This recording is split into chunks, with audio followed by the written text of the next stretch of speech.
회장님, 제가 통역하겠습니다. 조용한 목소리였다.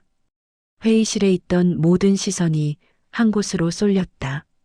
흙 묻은 장화, 햇볕에 그을린 얼굴, 손톱 밑에 낀 검은 흙. 갈라진 손등에는 오래된 상처 자국이 선명했다. 누가 봐도 방금 밭에서 올라온 농부였다. 부회장 윤재민이 피식 웃었다. 농부 주제에 통역을 한다고. 진짜 해내면 내 부회장 자리를 내줄게. 주위 직원들이 킥킥거렸다. 누구도 그녀를 진지하게 보지 않았다. 그로부터 3시간 후 회의실 분위기는 완전히 뒤집혔다.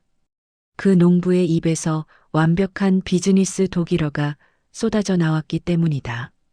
복잡한 계약 조건, 환율 해지, 유럽 규제 정책까지 막힘이 없었다. 500억 원짜리 계약서에 사인이 떨어지는 순간 윤재민의 커피잔이 손에서 미끄러져 바닥에 떨어졌다. 쨍그랑. 저 여자, 아까 양배추 캐던 사람 맞아? 아무도 대답하지 못했다. 그들은 몰랐다.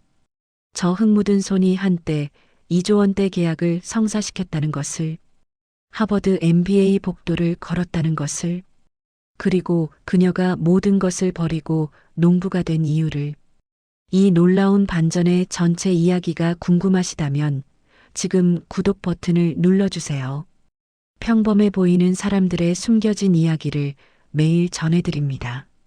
알림 설정까지 해두시면 새 영상을 놓치지 않을 수 있어요. 자, 이제 시간을 돌려보겠다. 모든 것이 시작된 그날 새벽으로. 새벽 4시. 아직 해가 뜨지 않은 농장에 손전등 불빛 하나가 흔들렸다. 서연이었다. 그녀는 매일 이 시간에 밭으로 나왔다. 양배추 잎사귀에 맺힌 이슬을 확인하고 벌레 먹은 곳은 없는지 살폈다. 이 양배추는 시장에 팔 것이 아니었다. 어머니가 먹을 것이었다. 위암 수술 후 재발을 막으려면 깨끗한 음식이 필수였다. 농약 한 방울 없이 키운 채소. 그것만이 서연이 어머니를 위해 할 수 있는 전부였다. 호미로 흙을 고르던 중 주머니에서 무언가 떨어졌다. 구겨진 종이 한 장. 펼쳐보니 오래된 명함이었다. 이서연 이사. 글로벌 트레이드 해외사업부. 한때 자신의 이름이었다. 서연은 그 명함을 한참 바라보다가 흙 속에 묻어버렸다. 호미로 꾹꾹 눌러 덮었다. 이제 저건 자신이 아니었다. 밭 한쪽에 작은 액자가 놓여 있었다. 아버지 영정 사진이었다. 서연은 매일 아침 이 사진을 들고 밭에 나왔다. 5년 전 아버지가 쓰러졌을 때가 떠올랐다. 손에 쥔 서류는 어머니 암 진단서였다. 부도, 빚 50억, 그리고 아내의 암. 아버지의 심장은 그 무게를 버티지 못했다. 서연은 그날 이후로 아버지 사진을 품고 다녔다. 혼자 두기 싫어서. 아빠, 양배추 잘 자라고 있어. 엄마한테 보내려고. 대답은 없었다. 5년 전부터 없었다. 해가 뜨자 외국인 노동자들이 하나둘 밭으로 나왔다. 서연은 묵묵히 일했다. 점심시간이 되었을 때 베트남에서 온 노동자가 서연을 불렀다. 야, 거기 아줌마. 물 좀 가져와. 영어였다. 서연은 고개를 들었다. 자신보다 10살은 어려 보이는 청년이었다. 서연은 아무 말 없이 물통을 들고 갔다. 청년은 고맙다는 말도 없이 물을 받아 마셨다. 한때 서연의 밑에는 30명의 직원이 있었다. 그들은 서연을 이사님이라고 불렀다. 해외 출장 때면 1등석을 타고 5성급 호텔에서 묵었다.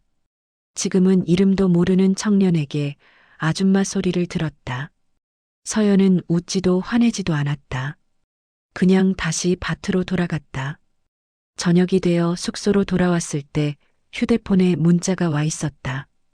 병원이었다. 위암 수술 후 4년 6개월 차 정기검진 안내. 예약일 다음 주 월요일. 서연의 손이 떨렸다. 6개월만 더 버티면 5년이었다. 5년 생존, 완치 판정. 그것만이 서연이 이 농장에서 버티는 이유였다. 어머니에게 전화를 걸었다. 엄마, 나야. 이번 주에 양배추 보낼게. 이번에 진짜 잘 됐어. 서연아, 엄마 때문에 내가 너무 고생해서. 무슨 소리야? 나 여기 좋아. 공기도 맑고. 거짓말이었다. 좋을 리가 없었다. 하지만 어머니 앞에서는 괜찮은 척해야 했다. 그게 딸이 할 수 있는 일이었다. 전화를 끊고 월급 봉투를 열었다. 빚 이자 내고 나면 남는 건 없었다. 서연은 창밖을 바라봤다. 어둠뿐이었다. 며칠 후 농장이 술렁거렸다. 회장이 직접 시차를 온다는 소문이 돌았기 때문이다. 태양식품 윤태준 회장. 이 농장의 주인이자 글로벌 식품 기업의 오너였다. 농장 관리인이 노동자들을 다급하게 불러 모았다. 오늘 회장님 오시니까 다들 정신 차려. 괜히 눈에 띄지 말고. 서연은 평소처럼 양배추밭에서 일했다. 회장이 오든 말든 상관없었다. 그녀에게 중요한 건 오직 하나, 이 양배추가 잘 자라는 것뿐이었다. 어머니가 이번 주에 보낸 양배추로 즙을 내먹겠다고 했다.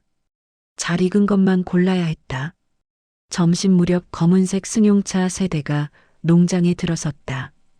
회장 일행이었다. 정장 차림의 사람들이 우르르 내렸다. 그중 유독 거만한 표정의 남자가 눈에 띄었다. 부회장 윤재민, 회장의 아들이었다. 그는 농장을 둘러보며 코를 찡그렸다. 흙냄새가 싫은 모양이었다. 여긴 왜 이렇게 지저분해요? 관리 상태가 엉망이네. 농장 관리인이 허리를 굽히며 사과했다. 윤재민은 콧방귀를 뀌며 지나갔다. 그의 구두에 흙이 묻자 인상을 찌푸렸다. 서연은 고개를 숙인 채 일했다. 눈에 띄고 싶지 않았다. 그때 회장의 비서가 급하게 뛰어왔다. 얼굴이 하얗게 질려 있었다. 회장님, 큰일 났습니다.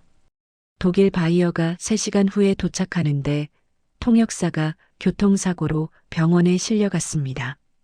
뭐라고? 회장의 목소리가 높아졌다. 500억짜리 계약이야. 통역 없이 어떻게 하라고? 비서실이 발칵 뒤집혔다.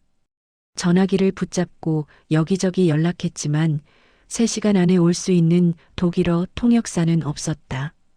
프리랜서 통역사들에게 연락해봤지만 다들 일정이 잡혀 있었다. 통역 에이전시도 마찬가지였다. 이거 어떻게 합니까? 이대로면 계약이 날아갑니다. 한소영 비서가 다급하게 말했다.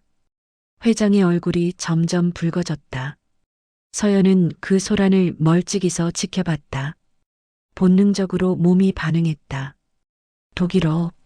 한때 자신이 가장 자신 있던 언어였다. 베를린에서 1년을 살았다. 독일 기업과 수천억 원대 계약을 성사시킨 적도 있다. 하지만 서연은 고개를 저었다. 그건 이제 자신의 일이 아니었다. 그때 베트남 노동자 2명이 서연에게 다가왔다. 작업 배치 문제로 말다툼 중이었다. 이 구역은 내 담당이야. 왜 자꾸 넘어와? 영어였다.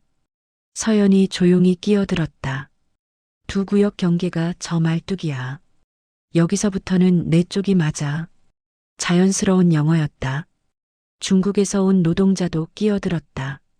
서연은 중국어로도 상황을 설명해줬다. 3 사람이 고개를 끄덕이며 흩어졌다. 그 장면을 누군가 지켜보고 있었다. 해외사업본부 오정민 상무였다. 그가 천천히 서연에게 다가왔다. 저기, 혹시 독일어도 가능한가요? 서연의 심장이 쿵 내려앉았다. 5년간 묻어두었던 과거가 불쑥 고개를 들었다. 대답하지 말자. 그냥 모른다고 하자. 하지만 머릿속에 떠오른 건 병원 문자였다. 6개월만 더. 정식 직원이 되면 월급이 오른다. 어머니 검진비. 빚이자. 할 수 있습니다. 그 말을 들은 부회장 윤재민이 피식 웃었다. 농부 주제에 통역을 한다고? 진짜 해내면 내 부회장 자리를 내줄게. 주위에서 웃음소리가 터졌다. 서연은 아무 말도 하지 않았다. 그저 흙 묻은 손을 내려다봤다. 손톱 밑에 낀 흙이 선명했다. 5년 전 이 손은 계약서를 들고 있었다. 악수를 나누고 샴페인 잔을 들었다. 지금은 호미를 쥐고 있다. 그래도 상관없었다. 어머니를 살릴 수만 있다면. 3시간은 순식간에 지나갔다. 서연은 흙 묻은 작업복 위에 누군가 빌려준 검은 재킷만 걸쳤다. 세수할 시간도 없었다. 손톱 밑에 낀 흙도 다 빼지 못했다. 거울을 볼 여유도 없었다. 그리고 발에는 여전히 장화를 신고 있었다. 갈아 신을 구두가 없었다. 회의실 문이 열렸다. 서연이 들어서자 모든 시선이 발끝으로 향했다. 번쩍이는 구두들 사이로 투박한 장화가 유독 눈에 띄었다. 누군가 킥킥거리는 소리가 들렸다. 한소영 비서가 옆 사람에게 속삭였다. 저 사람 진짜 통역시키는 거예요? 망하면 어떡해요? 서연은 못 들은 척했다. 독일 바이어 2명이 자리에 앉아 있었다. 하일리 밀러와 엠마 슈나이더. 둘 다 날카로운 눈빛으로 서연을 훑어봤다. 하일리가 독일어로 옆 사람에게 중얼거렸다. 저 사람이 통역사라고? 농장에서 막 올라온 것 같은데. 제대로 된 건가? 서연은 그 말을 알아들었다. 심장이 쿵쿵 뛰었다. 하지만 표정을 바꾸지 않았다. 대신 입을 열었다. 안녕하십니까. 오늘 통역을 맡게 된 이서연입니다. 완벽한 독일어였다. 하일리히의 눈이 커졌다. 베를린 훔볼트 대학교에서 교환학생으로 공부한 적이 있습니다. 부족하더라도 양해 부탁드립니다. 훔볼트 대학교, 독일 최고 명문이었다. 하일리히와 엠마가 서로 눈을 마주쳤다. 방금 전까지의 비웃음은 사라져 있었다. 회장이 헛기침을 하며 회의 시작을 알렸다. 하일리히가 본론으로 들어갔다. 복잡한 계약 조건들이 쏟아져 나왔다. 환율 해지, 품질 보증 조항, 유럽 유기농 인증 기준, 납품 일정, 위약금 조항. 서연은 한 단어도 놓치지 않았다. 통역은 정확했다. 하지만 그것만이 아니었다. 서연은 단순히 말을 옮기지 않았다. 독일식 표현을 한국 비즈니스 문화에 맞게 다듬었다. 딱딱한 조건문을 부드러운 제안으로 바꿨다. 하일리 대표님 말씀은 장기적 파트너십을 전제로 조건을 조율하자는 뜻입니다. 회장이 고개를 끄덕였다. 이해하기 쉬웠기 때문이다. 윤재민은 옆에서 아무것도 못하고 서 있었다. 하버드 MBA를 나왔지만 하일리히의 독일어를 단 한마디도 알아듣지 못했다. 얼굴이 점점 굳어갔다. 손으로 넥타이를 만지작거렸다. 엠마가 재무 조건을 설명하기 시작했다. 더 복잡한 숫자들이 오갔다. 서연의 통역은 막힘이 없었다.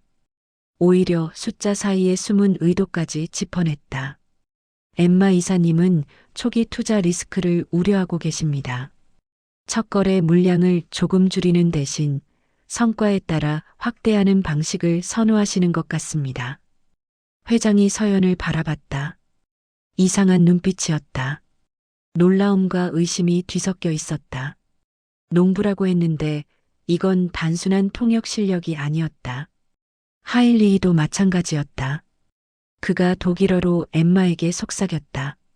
저 사람 정말 농부 맞아? 비즈니스 감각이 보통이 아닌데. 서연은 그 말도 알아들었다. 하지만 여전히 표정을 바꾸지 않았다. 그저 다음 말을 기다릴 뿐이었다. 회의는 2시간 넘게 이어졌다. 중간에 위기도 있었다. 품질 보증 조항에서 양측 의견이 팽팽하게 맞섰다. 하일리히가 목소리를 높였다. 이 조건은 우리 기준에서 절대 양보할 수 없습니다. 유럽 소비자들은 품질에 민감합니다. 분위기가 차갑게 얼어붙었다. 회장의 얼굴도 굳어졌다. 협상이 결렬될 것 같은 순간이었다. 한소영 비서가 불안한 눈으로 서연을 바라봤다. 서연은 잠시 생각했다. 단순히 통역만 하면 이 회의는 깨진다. 서연이 조심스럽게 입을 열었다. 회장님, 독일 기업들은 품질 기준에서 타협하지 않는 것으로 유명합니다. 하지만 그만큼 한번 신뢰를 쌓으면 20년, 30년도 거래합니다. 먼저 그들의 기준을 인정해 주시고 단계적으로 맞춰가겠다고 하시면 어떨까요? 회장이 서연을 물끄러미 바라봤다. 통역사가 협상 조언까지 하는 건 이례적이었다. 하지만 회장은 고개를 끄덕였다. 좋습니다. 첫 거래에서 귀사의 품질 기준을 전적으로 따르겠습니다. 대신 저희가 기준을 맞추는 과정을 함께 봐주시길 부탁드립니다. 서연이 이 말을 독일어로 옮겼다. 하일리히의 표정이 부드러워졌다. 엠마도 고개를 끄덕였다. 좋습니다. 그 정도 성이라면 함께 해볼 만합니다. 협상이 다시 살아났다. 세부 조건들이 하나씩 정리되었다. 그리고 마침내 하일리히가 펜을 들었다. 계약서에 사인이 떨어졌다. 500억 원짜리 계약이 성사되는 순간이었다. 회의실에 박수가 터져 나왔다. 회장의 얼굴에 미소가 번졌다. 하지만 윤재민은 박수를 치지 않았다. 그의 커피잔이 손에서 미끄러져 바닥에 떨어졌다. 쨍그랑. 모두의 시선이 잠깐 그에게로 향했다가 다시 서연에게로 돌아왔다. 하일리히가 서연에게 다가왔다. 명함을 건네며 말했다. 당신 같은 통역사는 처음 봅니다. 단순히 말만 옮기는 게 아니라 양쪽을 진짜로 연결해 주더군요. 어디서 이런 실력을 갖추셨습니까? 서연은 대답하지 않고 미소만 지었다. 공손하게 명함을 받았다. 손이 살짝 떨렸다. 5년 만에 받아본 명함이었다. 회의가 끝난 후 회장이 모두를 모았다. 오늘 계약이 성사된 건 이서연 씨 덕분입니다. 협상이 깨질 뻔한 걸 살려냈어요. 이서연 씨를 정식 직원으로 채용하겠습니다. 통번역 담당으로요. 박수가 다시 터졌다. 서연은 고개를 숙였다. 기뻤지만 내색하지 않았다. 머릿속에 떠오른 건 하나뿐이었다. 정식 직원, 월급, 어머니 검진비, 빈이자. 윤재민이 자리를 박차고 회의실을 나갔다. 아무도 그를 신경 쓰지 않았다. 그의 얼굴에 스친 표정을 본 사람은 서연뿐이었다. 분노, 굴욕, 그리고 뭔가를 떠올리려는 듯한 눈빛. 어디선가 본 얼굴 같았다. 서연은 고개를 갸웃했지만 곧 잊었다. 서연은 불안했다. 하지만 지금은 그게 중요하지 않았다. 일단 한 고비를 넘겼다. 정식 직원이 된 지 한 달이 지났다. 서연은 묵묵히 일했다. 중국 업체와의 회의, 일본 바이어와의 통화, 프랑스 수입업체와의 이메일 검토. 일이 몰려왔다. 서연은 5개 언어를 오가며 모든 업무를 소화했다. 하지만 주위 시선은 여전히 차가웠다. 복도에서 마주치면 인사를 피했다. 회의실에 들어가면 대화가 뚝 끊겼다. 쟤는 대체 뭐야? 학력도 없는데 어떻게 5개 국어를 해? 분명 뭔가 숨기는 거 있어. 서연은 못 들은 척했다. 어차피 변명해도 믿지 않을 사람들이었다. 어느 날 저녁 야근을 하고 있는데 복도에서 이상한 소리가 들렸다. 누군가 전화 통화를 하고 있었다. 영어였다. 다음 주 중국 계약 정보 보내드릴게요. 입금은 기존 계좌로. 서연의 귀가 번쩍 뜨였다. 목소리의 주인은 김도현 총무팀장이었다. 40대 중반의 베테랑 직원. 늘 성실하다는 평가를 받는 사람이었다. 다음 날 김도연이 또 전화를 걸었다. 이번엔 중국어였다. 일본 쪽 프로젝트 자료도 준비됐습니다. 언제 전달할까요? 서연은 숨을 죽이고 들었다. 그 다음 날은 일본어였다. 이번 유럽 수출 물량 정보입니다. 경쟁사에서 먼저 제안하면 따낼 수 있을 겁니다. 언어를 바꾸면 안 들킬 거라고 생각한 모양이었다. 하지만 서연은 새 언어를 모두 알아들었다. 서연은 오정민 상무를 찾아갔다. 상무님, 드릴 말씀이 있습니다. 오정민의 표정이 심각해졌다. 서연의 보고를 듣고 즉시 보안팀에 연락했다. 조사가 시작됐다. 김도연의 이메일, 통화 기록, 계좌 내역이 확인됐다. 경쟁사로 빠져나간 정보는 수십 건에 달했다. 일주일 후 김도연이 연행됐다. 전 직원이 지켜보는 가운데 그가 회사를 떠났다. 회장이 전체 회의에서 발표했다. 이서연 씨의 어학 능력 덕분에 내부 배신자를 찾아냈습니다. 수십억 원의 피해를 막은 겁니다. 박수가 쏟아졌다. 하지만 한쪽에서 차가운 눈빛이 서연을 노려보고 있었다. 윤재민이었다. 그의 손에는 오래된 서류 봉투가 들려 있었다.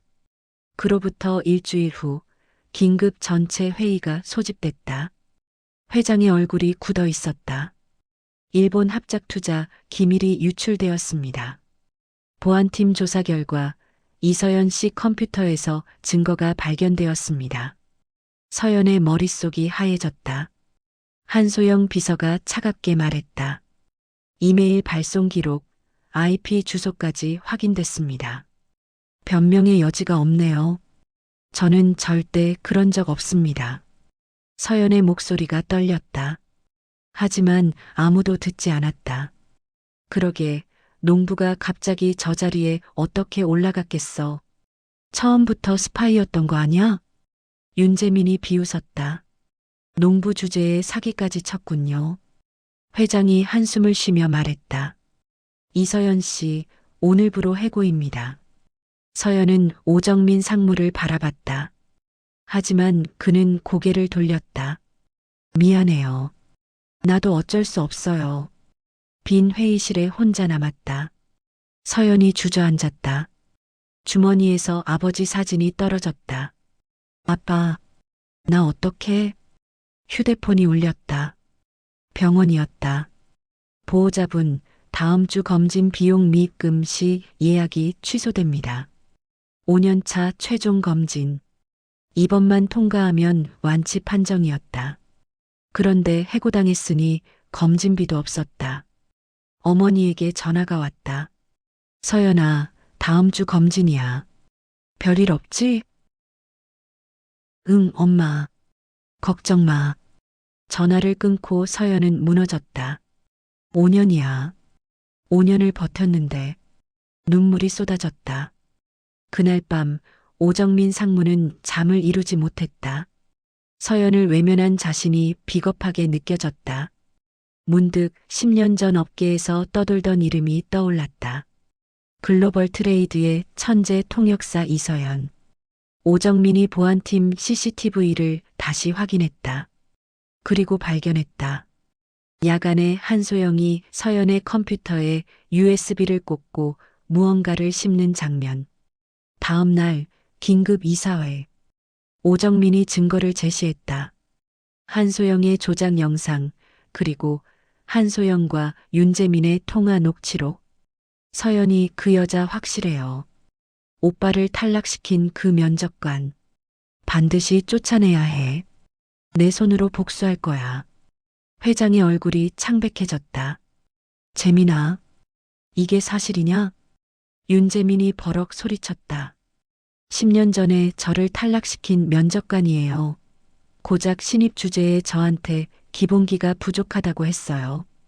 오정민이 서연의 진짜 이력서를 꺼냈다. 서울대 국제통상학과 수석 졸업. 하버드 MBA 중퇴. 글로벌 트레이드 최연소 이사. 성사시킨 계약 총액 2조 3천억 원. 회의실이 술렁였다. 5년 전 부친이 빚 50억을 남기고 심장마비로 돌아가셨습니다. 모친은 3기 위암 판정을 받았고요. 이서연 씨는 어머니의 암 재발을 막기 위해 직접 채소를 키우려고 농장으로 내려왔습니다. 침묵이 흘렀다. 회장이 서연에게 물었다. 왜 말하지 않았습니까? 과거가 중요한 게 아니라고 생각했습니다. 회장이 아들을 바라봤다. 넌 하버드를 나왔지만 영어 한마디 못해. 이 사람은 아버지를 잃고도 실력을 잃지 않았어. 부회장직 해임이다. 일주일 후 병원. 서연이 어머니 손을 잡고 검사실 앞에서 기다렸다. 의사가 나왔다. 5년 생존 확인. 제발 소견 없습니다. 완치 판정입니다. 서연의 눈에서 눈물이 쏟아졌다. 엄마, 우리 이겼어. 어머니가 서연을 안았다. 서연아, 고마워. 내가 키운 채소 덕분이야. 며칠 후 서연은 아버지 묘소를 찾았다. 직접 키운 양배추를 묘비 앞에 놓았다. 아빠, 나 해냈어. 엄마 완치 판정 받았어. 빚도 거의 다 갚았어. 편히 쉬어. 1년 후 서연은 글로벌 소통 본부장이 되어 있었다. 회장의 제안으로 드림팜 프로그램을 만들었다. 학력이나 출신에 상관없이 누구나 도전할 수 있는 프로그램이었다. 첫 번째 교육생들 앞에서 서연이 말했다. 저는 5년 전까지 이 회사 농장에서 양배추를 캤습니다. 아버지를 잃고 어머니를 살리려고 모든 걸 버렸어요. 근데 어느 날 기회가 왔어요. 그때 저는 작은 용기를 냈습니다. 제가 할 수 있습니다. 그 한마디가 제 인생을 바꿨어요. 저녁 서연이 사무실 서랍을 열었다. 5년 전 흙 속에 묻었던 명함. 이서연 이사. 그 옆에 새 명함. 이서연 본부장. 그리고 아버지 영정 사진. 서연이 세 가지를 나란히 액자에 넣었다. 아빠, 이것도 나야. 저것도 나야. 다 나야. 창밖으로 농장이 보였다. 서연이 미소 지었다. 출발점이 어디든 상관없어. 중요한 건 제가 할 수 있습니다라고 말할 용기야.